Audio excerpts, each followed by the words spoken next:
Oke, jadi di video kali ini gue mau bahas tentang timnas U20 ya, yang kemarin tuh baru menjalani 3 friendly match itu lawan Fiji, Selandia Baru, dan lawan Guatemala. Ini video pertama gue setelah gue vakum beberapa lama bikin video karena satu dan lain hal. Ya intinya gue mulai sekarang mau niatin bikin video lagi. Ini mungkin jadi video pertama gue lagi. Dan di video kali ini tuh gue mau bahas 5 hal yang harus diubah oleh timnas U20 sebelum mereka berlaga di Piala Asia dan yang paling puncaknya adalah di Piala Dunia. 5 hal itu yang gue temukan, kan gue nonton tuh 3 match kemarin. Itu 3 match kemarin itu gue yang gue lihat gue menemukan 5 kesalahan dari timnas.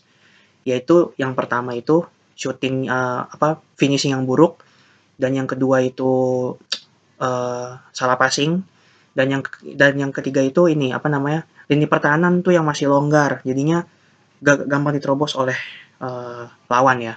Dan yang keempat itu mereka masih bermain secara individual. Terus yang kelima juga ini yang ya kalau di internasional ini benar-benar bisa bikin citra kita jadi buruk ya, yaitu emosi yang nggak bisa dikontrol. Gue mulai dari yang pertama dulu, finishing yang buruk. Ini kita ke gawang total ya, dari 3 match itu kita hanya bisa nyetak 5 gol. Ke gawang Fiji 4, dan ke gawang Selandia Baru 1 yang sundulannya Ferrari. Ya, ke gawang Guatemala kita nggak bisa nyetak gol sama sekali. Ke gawang Fiji itu kalau gua hitung peluang kita tuh mungkin 10 lebih ada. Mungkin sekitar 15 peluang lebih kalau di total ya, mau peluang yang off target maupun on target. Dan kita cuma bisa ngegolin tuh 4-0 ya. Kita bisa ngegolin 4-0 itu karena memang Fiji tuh permainannya tuh dia gerasa gerusuk, dia tuh nggak ada taktik, dia cuma ngandelin body sama main kasar, udah gitu doang. Jadinya kita ngegolin 4-0 itu bukan kita yang hebat ya, kalau menurut gua, karena tapi emang Fijinya aja yang kurang gitu.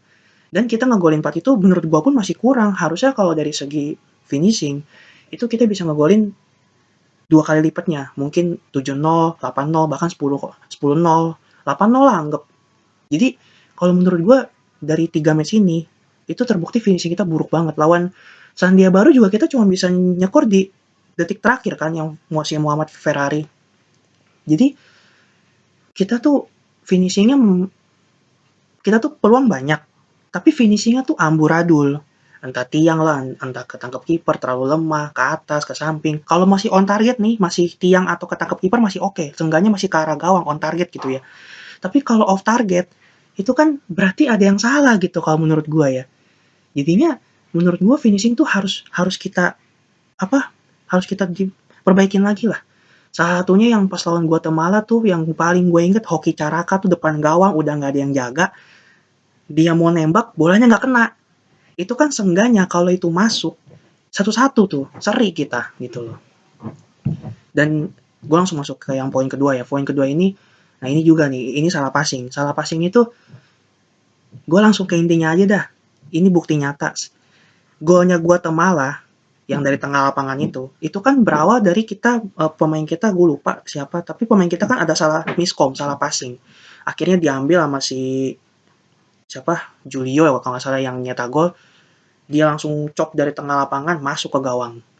Dan itu berawal dari miskom dan salah passing.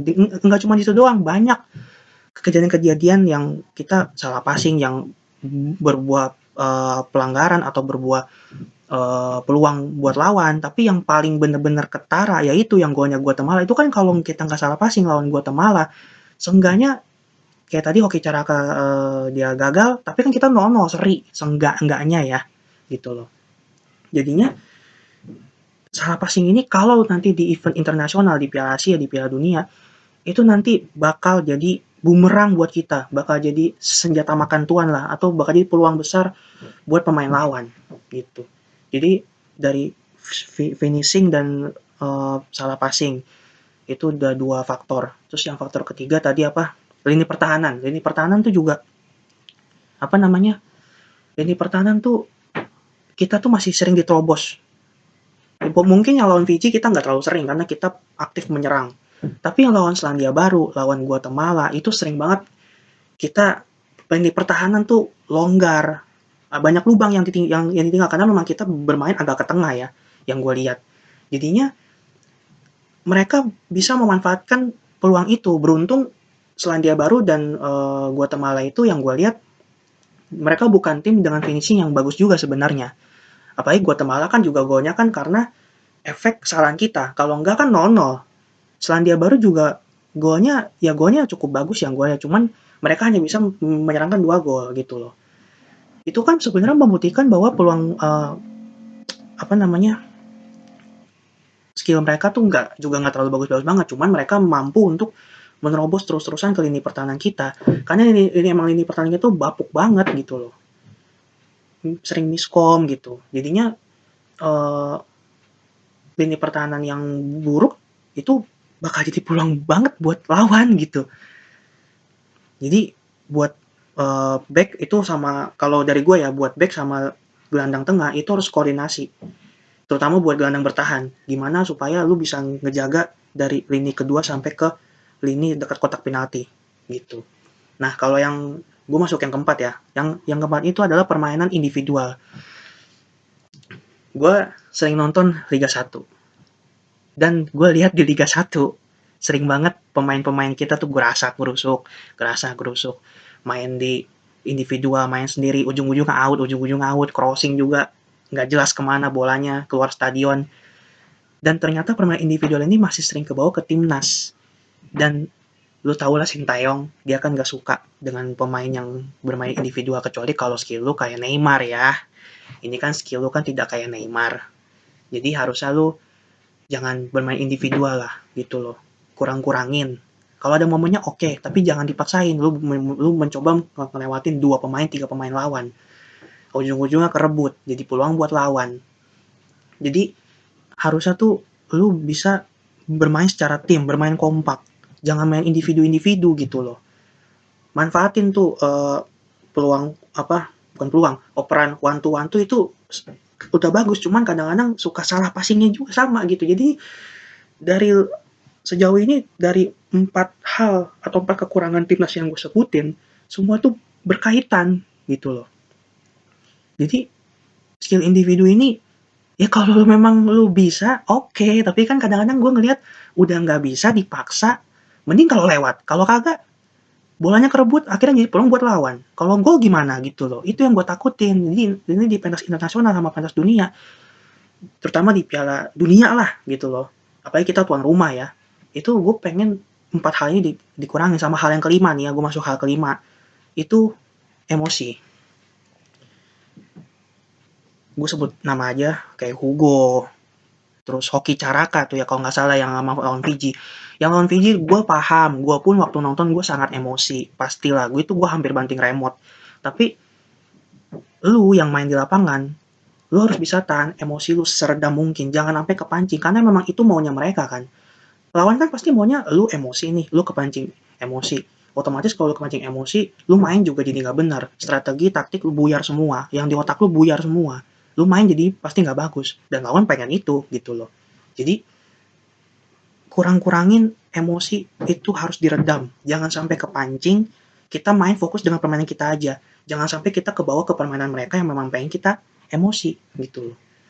Dan memang itu kalau untuk yang waktu lawan Fiji itu si siapa tuh Sing Sing itu gue lupa namanya pokoknya yang sampai dia nonjok begini itu emang nggak boleh sih.